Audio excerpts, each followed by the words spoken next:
Hi guys, welcome to the channel. Welcome to the Board Sailor Show. My name is Avi and this is actually my first ever video on this channel. Now I have another channel called Life Gomes Around where I make family friendly videos, especially featuring my 5-year-old son.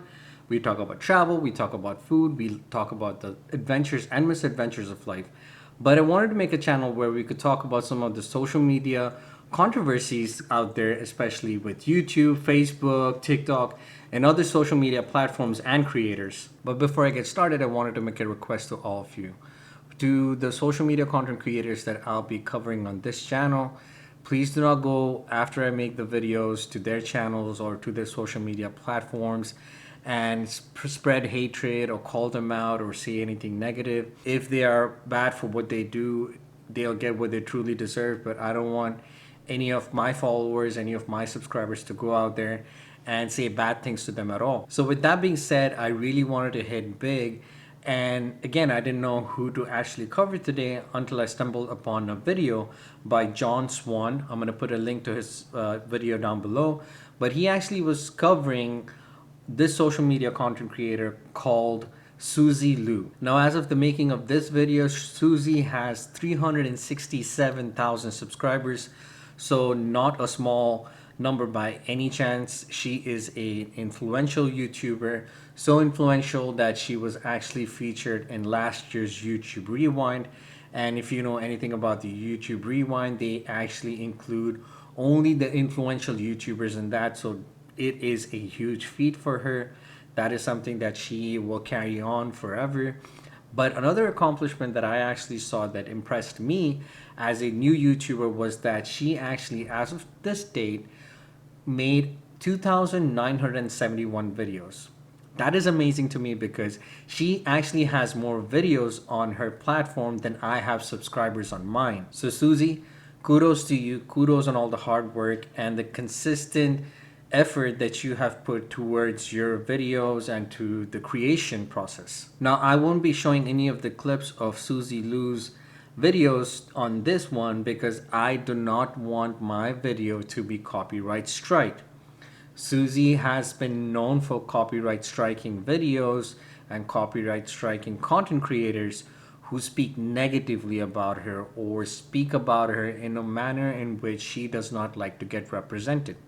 And I do not want my first ever video on this platform to be copyright striked. Now you may be asking, Avi, why is copyright strike so important? In my limited knowledge on YouTube, your videos can be taken down or struck by two means: copyright strike or copyright claim. And now we have Spunky to explain the difference between a copyright strike and a copyright claim. Copyright claim, if your video is ever copyright claimed, the worst thing that can happen to you is that your video gets demonetized. That is the worst thing that can happen.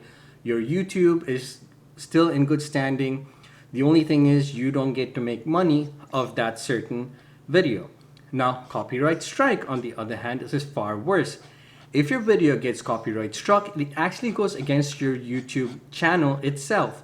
You not only get your video taken down, but just like the rules of baseball, 3 strikes and you're out. And by out, I mean your YouTube channel gets banned. Now, Suzy's channel had been banned in the past, and she actually claimed that she has YouTube partners once she hit 100K subscribers who actually work with her, and they actually got her unbanned during Christmas time while the partners were actually celebrating Christmas. They put their holiday celebrations on hold and they actually went back to the office, figured it out, and got Suzy unbanned. Now, again, I'm not going to include any of her clips, but feel free to go to her channel, link in the description down below, and see these videos for herself. But she consistently claims that she has YouTube partners who assist her, help her, or sometimes even go and copyright strike these channels for her. Now, it all started when a YouTuber had used less than 10 seconds of her clip as an intro for his video.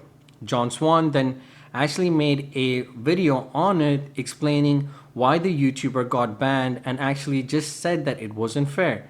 John then got his video copyright struck by Suzy or someone who follows Suzy, and basically John had to put up another video where he completely redacted most of the stuff that he included in the initial video. But Suzy also has in one of her videos where she says that she actually takes down videos that doesn't put her in good light, that actually portrays her negatively. One of the most shocking takedowns was when she struck a video made by a YouTuber called Tipster News. And all this person did was actually have a lawyer come on his show, and they basically had a discussion on some of the policies and the procedures that Suzy was using in actually taking down and copyright striking these videos. Now, the internet has termed Suzy as the queen of copyright strikes. There's actually been news lately that there have been some lawsuits filed against her, and even Google is looking into her account, because I have not seen some of the bigger influencers who have millions and millions of followers come out and say that they have YouTube partners. Channels like Philip DeFranco, when I follow them, often have addressed that whenever they have an issue with some of the policies or some questions with YouTube, they actually have difficulty getting answers back. So, in that comparison, it is surprising for someone like Lucy, who has 370,000 subscribers, by no means a small number, but claims to have such influence in Google that will stop their holiday celebrations and go and assist her. Now, on the other hand, she has a boyfriend that I'm not going to address much in this video, but he claims to have a law degree, or he's well versed with the laws of YouTube or content creation. And with having that knowledge, I guess she has even more arsenal as far as firing out these copyright strikes. She also apparently has like a massive ego or a pride, where on one of the interviews she actually said that she doesn't have to answer to lesser YouTubes or people of lesser importance. But that's not how life works, Suzy. Regardless of what you do, you have to treat YouTube as a business. And in business, you have to answer for all the actions that you make, especially to your consumers.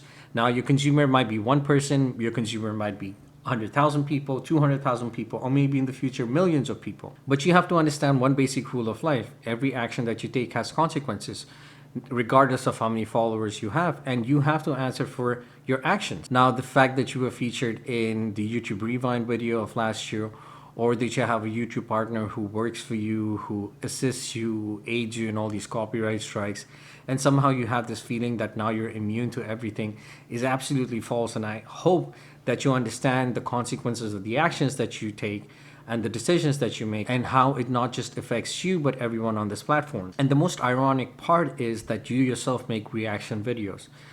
None of the content that you make is original. You take someone else's video, you react to it, you comment to it, and that is your channel. That is the most of your channel. Yes, your commentary is original. Yes, whatever gasp, whatever ooze, whatever ahs you make is yours. Whatever facial expressions that you make is yours. But does that really add to the original content? Does that rework the original content that is made? But then again, there is a niche for reaction videos. There is a niche for people like to see the opinions of others on a subject matter that they like. And kudos again, 2,900 videos ain't no joke. And you obviously have a very good following. The fact that you come out in your videos and say that you copyright struck a video because they spoke about you negatively, and did not actually give any legal points as to why you took it down, just doesn't make any sense. I know I'm a channel with 0 followers, but if you want to have an interview, you can definitely reach out to me, or you can actually reach out to Amanda from Swell Entertainment.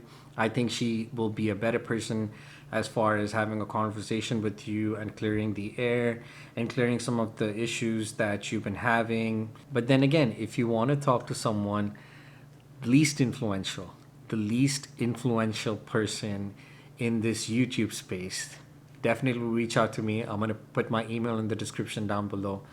Would love to sit down and have a chat with you, get your perspective on everything that's happening. You can have a chance to explain yourself. Again, I'm always bored, so I'm down to having a conversation. I mean no hatred towards you. I just feel that some of the attitude that you have towards other YouTube content creators is something that can change. I mean, at the end of the day, whether you're a big YouTuber, you're a small YouTuber, we're all like family. We should be like family, support one another. But I also understand sometimes, this is a competitive space, because if you're not doing what you need to do, someone might overtake you in the same niche, in the same category in which you make videos.